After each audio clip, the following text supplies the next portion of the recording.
friends. Welcome back to Second Star to the Left. I'm Michelle, and this is my daughter, Billy. Hi. And here's where we'll share board game reviews, ramblings, and a few wrong turns along the scenic route.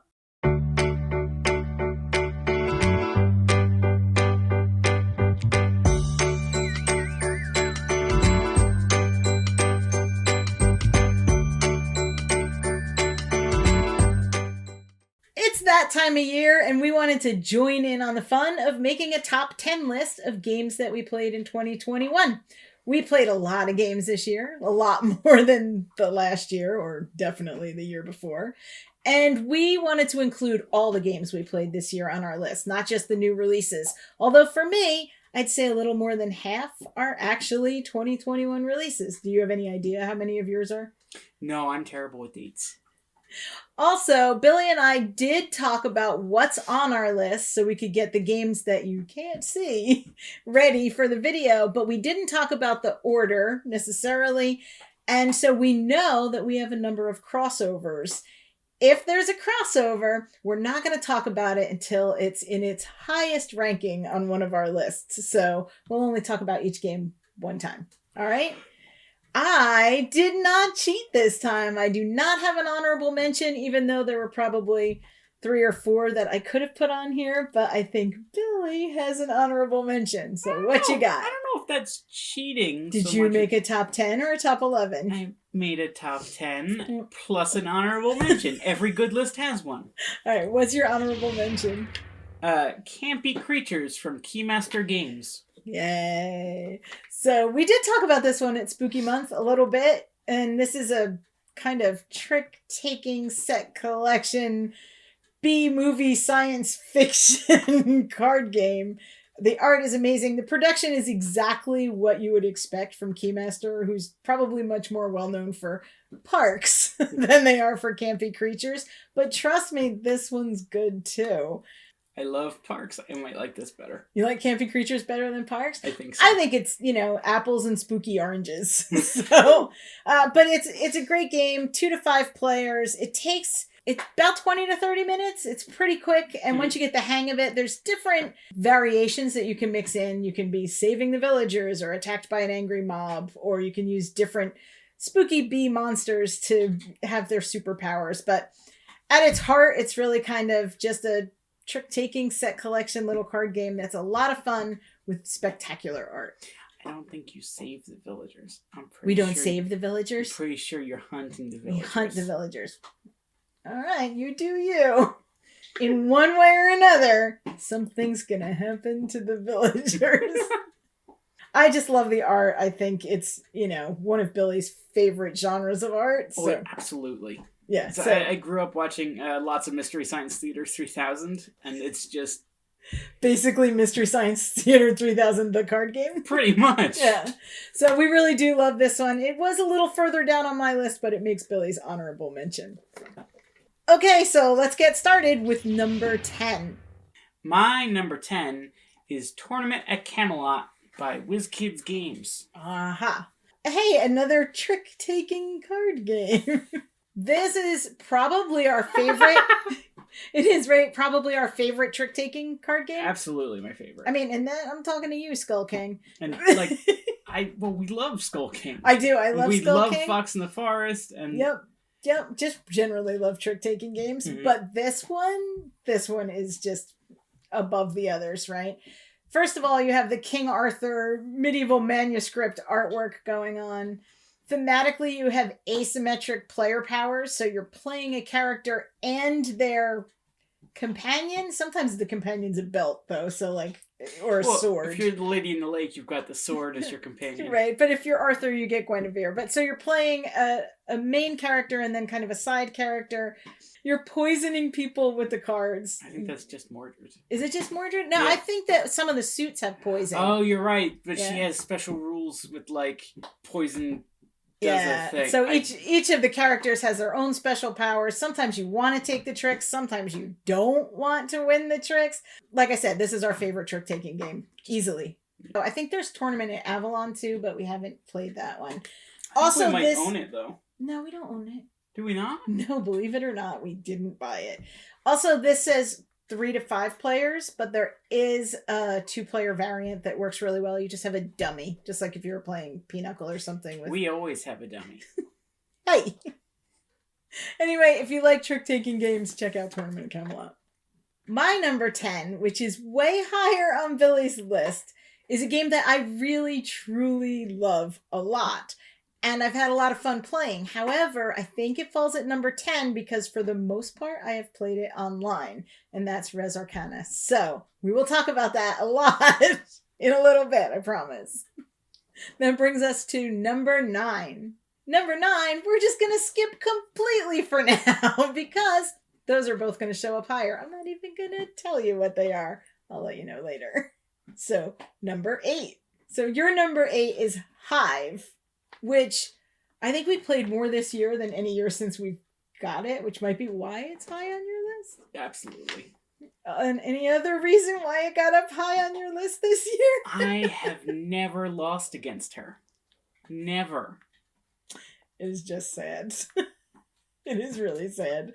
We played, like 20 times when we were on vacation, and I didn't win one time, not even once. It's such a good game.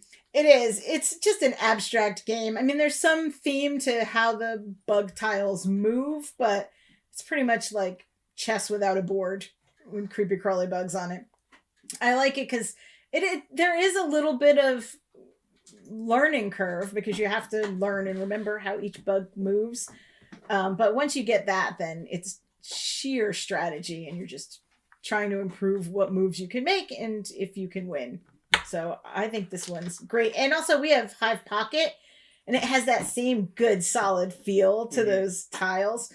So that I love just playing with the tiles. We've had this game for how long now? Years. Years and years. It's been on so many vacations and it's looking a little beat up now. It is looking a little beat up. I think we have like 4 versions because we have one stuck in the camper and one stuck in a suitcase and one for the porch. So we like Hive. It's a good game. So if you haven't tried it and you like a good abstract game, you can try it. This one's on BGA, so you can play it. So that's Hive. My number 8 is a game that we just played recently, and it is definitely a new 2021 game, and that is Cascadia, which I absolutely love. This is from AEG, Flat Out Games, and it's by Randy Flynn with beautiful art by Beth Sobel. And I didn't back this game. I thought after seeing Calico and how bright and vibrant it was and that really tight puzzle on the tray, I thought Cascadia looked a little and I was very, very, very wrong. This game is beautiful on the table. It's such a treat to like reach your hand in that clacky bag of wooden pieces to put the animals out. And it is such an easy and relaxing game to play. This is a perfect welcoming gateway game if you want to get somebody into the hobby. Plus, it's really pretty. And I know that Billy really likes the animals. We're big fans of nature games here, so the hawks and the deer and the bears and the majestic field trout. Or salmon. See, I don't know if it's a trout or a salmon, but you're making both regions like the largest plain area or water area or forest area, as well as matching those animals into patterned groupings. And for some reason, some of the salmon or trout live in the prairie, just hanging out in the prairie grass, doing their little fish thing. If it makes them happy, good for them. We're all about fish doing what they want. Live and let swim. But anyway, besides our goofiness, this is a perfect follow-up to Calico. So when you're really stressed that you couldn't get any of your goals in Calico, you can play this and have a relaxing time grouping together bear and moose and field salmon. You know, it's funny. I never really get that feeling playing Calico against you. Anyway, this also makes me look forward to Verdant even more because I just love this whole series and I can't wait to play another one. The first time I played this, I was playing solo because I wanted to try it out and get a feel for it. I'd heard a lot of people having a good time with it solo. And Billy came up and immediately was like, "What are you playing? Can I play that too?" So we sat down and we played like 2 to 3 games right then. And immediately this went right up to the top of the list, or at least number 8, which is pretty good for a game that we got at PAX Unplugged. Out of how many did we play? I played, I don't know, over 100. 130 something games. So number 8 is still huge. Yeah. For a new game, this one's great. I'm so happy that we picked it up. That's my number 8. So that brings us to number 7. Horrified American Monsters by Ravensburger. Ravenburgers. Will you stop? It's Ravensburger. So this one, not the Universal Monster one. This one appeals to me a lot more because I grew up reading like Weird New Jersey and tales about cryptids and stuff, and the Jersey Devil's right there on the cover. Go home, Steam. Go home, Steam. Go home, team. I think I like this one. I like the colors more. I like the puzzles more. I think that they're more thematic to the creatures. I think they're a little bit tougher, and it felt scarier than the monsters. Especially Mothman was terrifying. And Billy is actually going to paint them one day. One day. The painting video is still coming. Banshee of the Badlands. It's coming. One day. The original Horrified is still going to make it to the table every Halloween, of course. Yeah, I think we'll definitely... That one's more of a spooky season game, and this is more of a anytime game. This is a year-round game. Yeah, and I always think we don't like co-ops, but we do really like this one, so... We do. Maybe we can play nice together. I think it's sometimes. because we can be mean to the NPCs, the villagers. Let them take the hit. Alright, so this was your number 7. Yeah.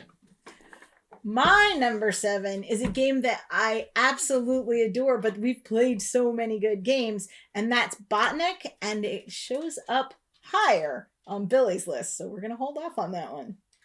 So that brings us to number 6.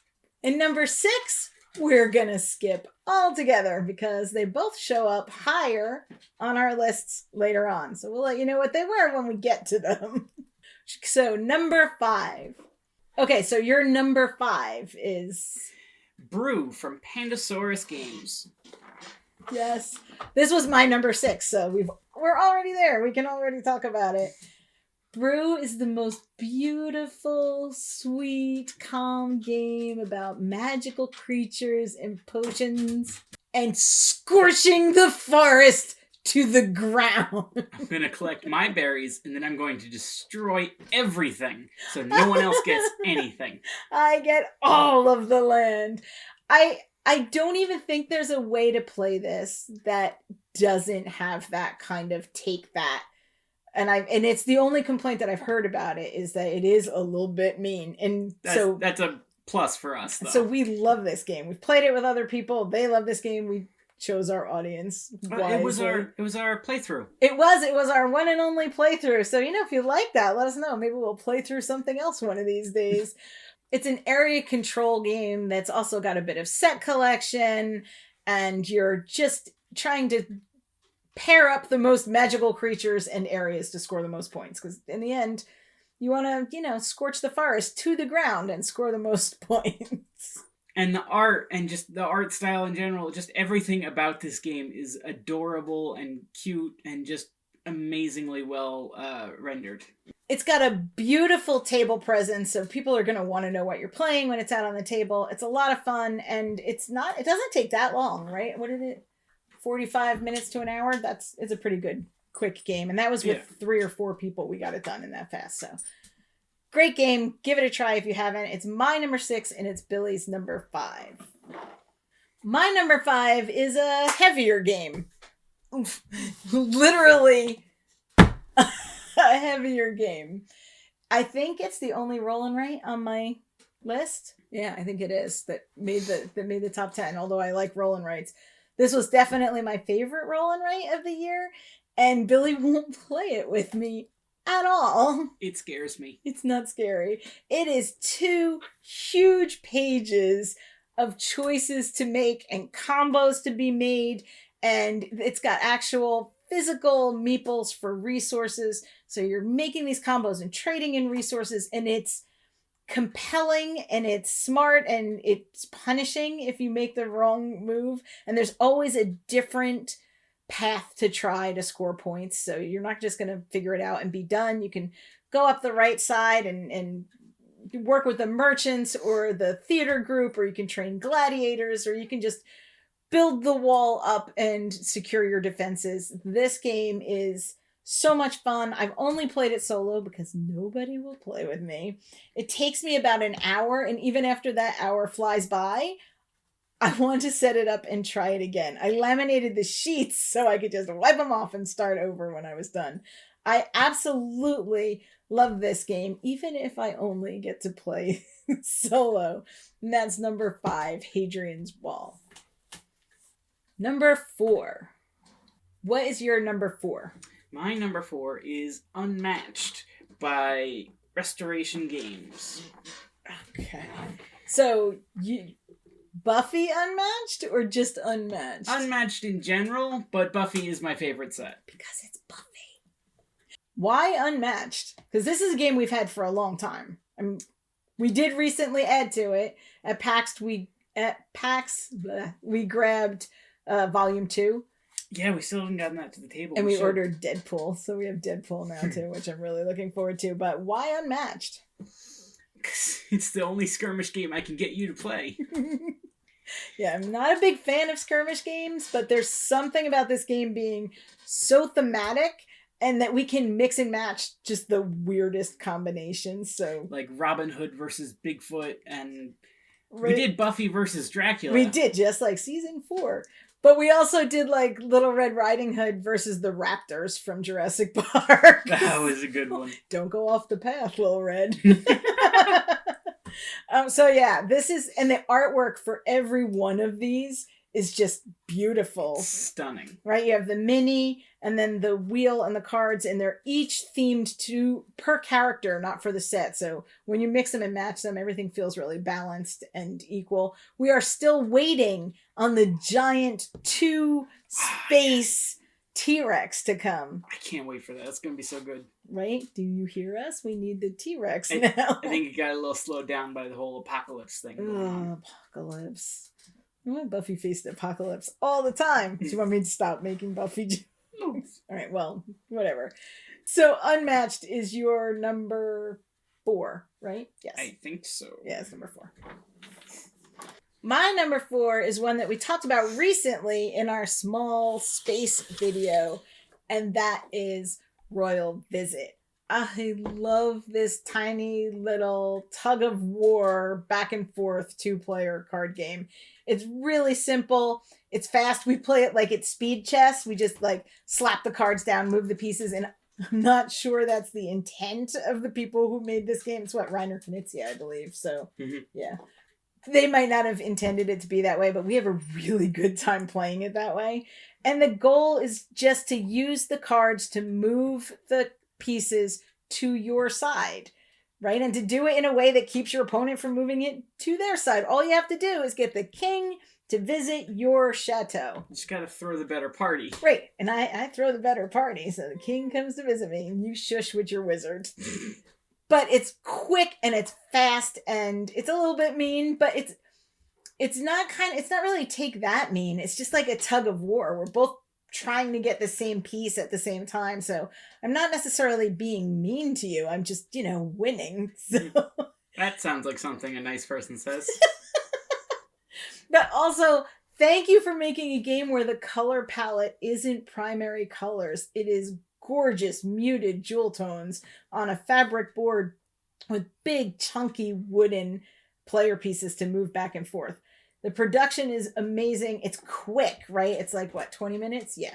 It's a 20-minute game, so you can finish it and just throw it back out there and play again. And this is my number 4, Royal Visit. Number 3. What's your number 3? Botnik by, I think, Space Cowboys? Oh, yeah. This is the same publisher that brought us Jaipur, so really good 2-player only games, which we like here because we usually play 2-player only games. You'll note that all of our choices so far can be played with 2 or fewer players. Right. It's just the games that we get to play, especially with COVID and everything, and we don't always get to sit around a table with other people, so 2-player games work. But Botnik is a nice, tight tile drafting, tile placement, pattern building game. The really unique art style is something I love. It's like a green steampunk. It's flower punk. It's flower punk, yeah. I just like making like the networks of pipes. I really, it's really satisfying to me to get everything all connected and twisted around and watch you unable to connect anything because I keep taking your pieces. I win this one sometimes. Sometimes. We love this one, and everyone we've showed it to has pretty much liked this one. In fact, a lot of people bought it and gave it as Christmas presents this year, so, you know, more people should pay attention to this tiny little game. We haven't talked about it as much, but we talked about it a lot early on the channel. Yeah, we even made its own little Botnik video way back when we were just a baby channel, so 3 months ago.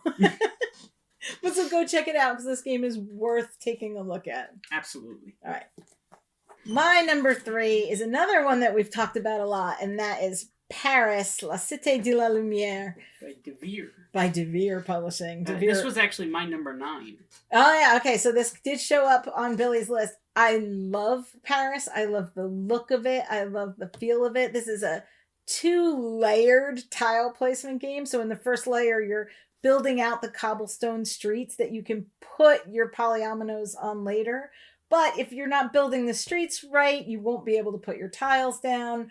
Or if your opponent sees what you're building, they'll take the tiles away from you before you can get them, all leaving the second half of the game to be in jeopardy because you made a wrong choice.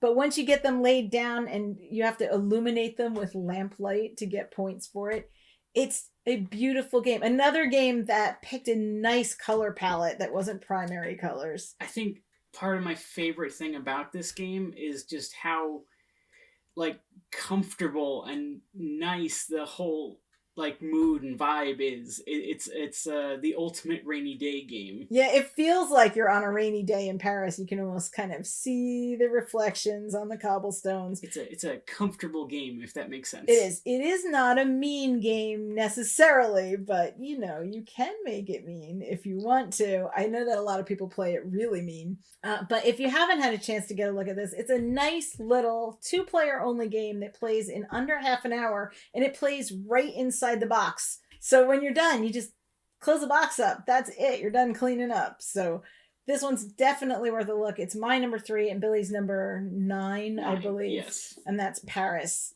Number 2. My number 2 is That Time You Killed Me from Pandasaurus Games. Pandasaurus making another appearance on the list. We like them a lot. We do. That Time You Killed Me is really close to being on my top 10. Only I lost every single game of it I've played, except one. I think I won one time. I won one. I don't remember that happening. It's basically 3D chess, but you're kind of just playing on one level, and one board is past, one is present, one is future. I love that there's 4 sets of rules and components to unpack. So as you get good at one level, you can add in more variation and add in more. We're only still on the second. But we've played it a lot. We have played it a lot, but we really like the second variation. And also, Billy keeps asking me to play late at night when I'm tired. So that's why Billy wins. That's not why I win. That is my excuse, and I am sticking to it. It is a really, really thinky strategy game. I love where you can just plant a seed in the past board and then push the tree it grows over in the future board to squish somebody. Yes, you win by squishing your opponent to death. Death by squishing is how you win this game. It is smart. It's definitely an abstract game. I mean, the theme shows through, but it's the most thematic abstract game, or the most abstract thematic game. Yeah, it's a weird combination, but it really, really works, and it takes a lot of brain power to play this game. And I don't say that like someone who doesn't like to think about moves, but you really have to think on all 3 levels. Plus you're declaring which card you're going to move on next. So your opponent already knows where your next move is. So you have to take all of that into consideration, along with the consequences of your actions in the past affecting your actions in the future. It's a really smart abstract game. On most other years, this would have been my number 1. Yeah, and it just missed my list, and I think it was because it was newer, and also because, seriously, I get beat at this game all the time. I know it sounds like I don't win games. I do win games. Sure you do. Shush you. But we grabbed this at PAX Unplugged, and I'm super glad that we did. So, nicely done Pandasaurus games, and we love this one. It's Billy's number 2. My number 2 was so close to being number 1, and it's also a new game that we got this year, and you've heard me rave about, and that is Land vs. Sea by Jean-Paul Jacques. This is, at its heart, just a tile placement game. Take a tile, place it down, and all you have to do is join together groups of land or sea, although it's impossible to group the sea. They have the same shapes. It's identical. It's super hard. Sea is super hard. And you're with me. If you've played this, put it down in the comments. You know the sea is harder. But on top of that, on top of just, making large areas of land and or sea, you can score by connecting coral or mountain ranges. You can score by growing trade routes, by getting treasures. And it's so smart and so tight. And any one piece, any one mistake could cost you the game pretty easily. It doesn't take long to play. It says 40 minutes. I guess it depends. It might take that long, but it doesn't feel like it. Yeah, if it takes 40 minutes, it definitely doesn't feel like it. Everyone that we've showed this to has really enjoyed it. This was really a surprise to us because it's so simple, because it's just a tile laying game, right? It really isn't, that's all it is, and it's so good. And also, the imagery comes from medieval maps, which I just love. The art on here is just so fun to look at. I find myself standing up over the table, staring down at the board and making all my decisions hovering over. You don't look crazy at all when you do that. But I really, really love this game. It could have been number 1 if it wasn't so new, but it's my number 2. Number 1. What's your number 1? My number 1 is Res Arcana from Sandcastle Games. Tom Lehman. This was my number 10. And like I said, only because we mostly play it online. Although we do have a really good time. We usually play it on BGA with Jeff and Jamie from Foster the Meeple, who taught it to us. And then we got our own real in-person set, which we've now played a couple times. We even got to play with them sitting at a table in person, which was probably my favorite game day of the year, just to be able to meet people and sit around and enjoy a game. It's rare these days. And to sit down and enjoy a game that we all already love, it was just a really special day. We still want the expansions, which we have not been able to get our hands on them. But Jeff and Jamie brought them over when they were visiting. Yeah, so we did get to try them out, which was really fun. And I think BGA has one of the expansions, so you can play with that. This is just an engine builder, which is apparently now Billy's favorite kind of game. Yeah, I think it's my first real engine builder, and I'm really excited to find more. So if anybody has any other suggestions for really good engine builders, throw them down in the comments, because Billy's looking for another one that might fill the void, right? We need more of this. But the theme, the components are amazing. Especially in the expansion. Those little pearls were so good. I love the pearls. Right? The cards, everything is really well done. The Place of Power cards are those big chunky cardboard ones that feel so satisfying when you finally get one. Right? And there is something just so rewarding about being able to build this engine and seeing it coming a couple moves off. My win is always one round after someone else has won. So I don't think it counts as a win then. It does in my head. But I seem destined to lose by just one round every time. You are always so close. One of these days, I will win this game and I will retire a champion. But until then, we will keep playing. So Res Arcana is Billy's number 1 game. My number 1 game is an older game. Not really old, but it was also my number 1 game last year. And our very first video that we ever made, and that's New York Zoo. I love this game. It's an Uwe Rosenberg game. It has everything that I like. It has tile drafting. It has polyominoes. It has cute little animeeples. It's essentially a race game, even though it's not the kind of, beat your opponent around the board kind of game. But, You are... We could race the flamingos. We could race the flamingos. We should race the meerkats. But you're racing to fill up your board, and you fill up your board by drafting the right tiles that you can fill by breeding those adorable little Meeples. This game is accessible.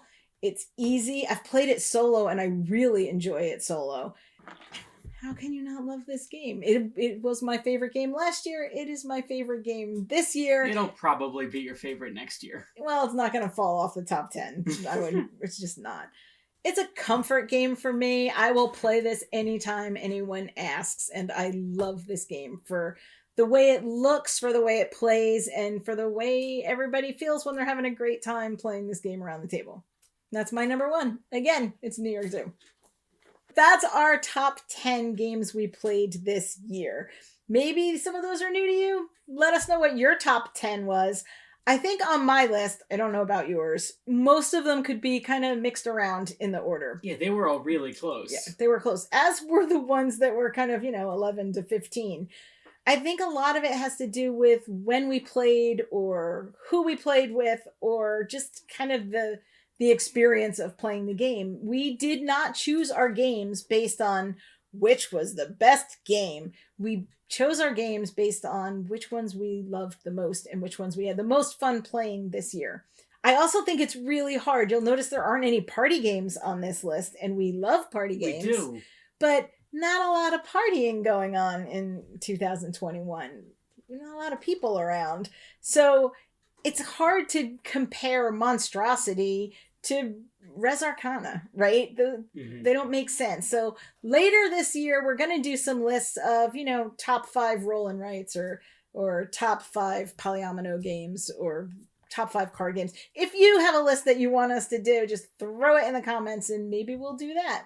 Thank you for watching. If you like what you see, or if you want to keep watching until we get one right, then like, subscribe, and share. If you want to follow us on social media, all that information will be listed down below. As always, open tables, open minds, and play yourselves. bye! Especially this week. We made quite the wrong turn. Big wrong turn. Tell them what happened. You could put it in the bloopers. This is the second time we're recording it because the file went poof and disappeared. Fun! Yay, tech! Once in every generation, a game is produced. Well, this one gets produced like once in every 6 months. That was bad. Shut up! It is. And the guards are both girls. Oh my god, stop saying that when I lean over. You did it in the original video too. I'm not I'm going to keep saying it. You would have put the book back. All of these. I want to play all of these. Yeah, pretty much. These are all pretty good games. They are good games.